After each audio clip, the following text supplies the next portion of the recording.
now for the CBS News Philadelphia Pet Project with animal advocate Carol Erickson with the SPCA and Marvin. Oh, he's active this morning, Carol. Oh, he's active every morning. It's just he quiets down when we come in here into the unused room, except for when we do this segment.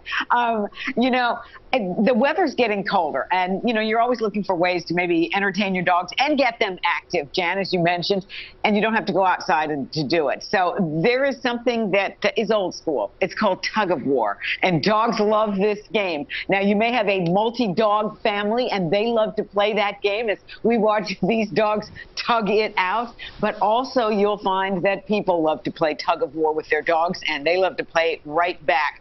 So there's some very interesting research. You know, it used to be that people thought, oh, you cannot play tug-of-war with your dog, it'll make him aggressive, but that has changed. That is an old belief, and now that researchers say that it will not make your dog more aggressive, the research shows that it actually, with a, don't you love them, with a small timid dog or even a large timid dog, if you play nicely tug-of-war with your own dog that's timid, you can actually build their confidence, you give them praise, that sort of thing. Now, one of the things you've got to remember when you play, and you're playing with your dog, you play by tugging side to side. You don't tug up and down when you're doing that, because if you pull that rope up and down or drag your dog around by the toy or dangle him above the ground, you can damage their neck and spine. So remember, play side to side like they're doing, and even when people are doing it as well. And again, tug-of-war, behavior experts say, will not change a dog's temperament and turn him aggressive.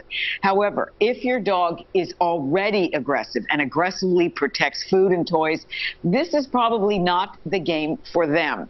But for the other dogs who love this game and the people who love to play it with their pets, and this is important, a study of tug-of-war and people playing showed that if the dog is the one who always comes up and brings the rope to you to play, they are the ones that tended to be more aggressive during that game and less responsive to the people. So you're going to want to take the toy to them, and then you decide when this game is over. So when you start the game, when the person starts the game, it helped promote positive behaviors in the dog.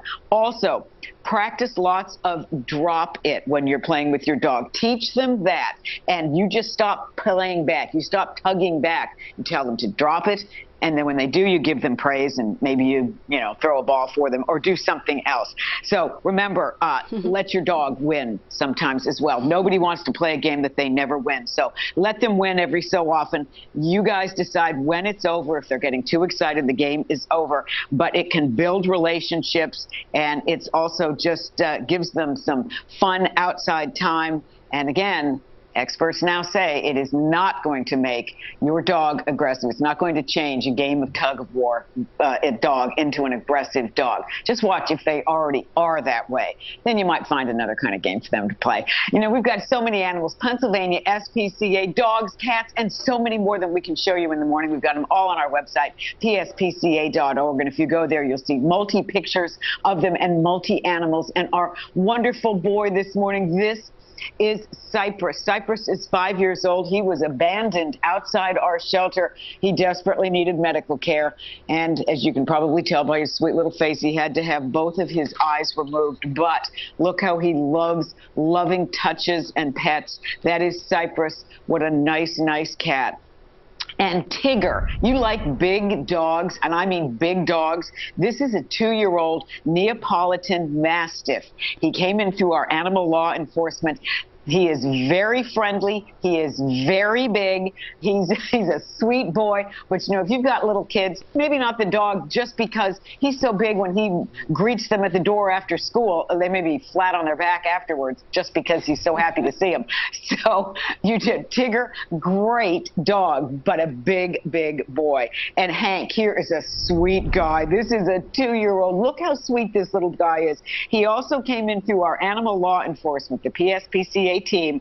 And after he spent time and got some food in our shelter hospital, after coming in skin and bones, literally, he's just done super well in his foster home. He is open to dog meets. He's just a sweet guy. That is Hank. And you know, you don't even have to go to our shelter today to meet him. You can go to our off-site adoption event, the Pennsylvania SPCA at PetSmart in King of Prussia. That is from 11 until 1 today. Hank will be there. We'll have a lot of adoptable dogs on site. You can meet and greet. You don't have to go into the city. And again, if you want to get out of the city for the day and you want to head out to King of Prussia, head out there and consider the dogs before you adopt. Always consider that dogs change the dynamic in a house, and make sure you're fully on board with that and that you have a kind and loving heart and you want these dogs in your life.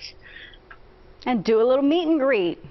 Do a meet and greet. That's the only way. That's the only way. And you can end up we with can't just like swipe right all the time on these dogs, just on online. So it's great to go and meet them in person.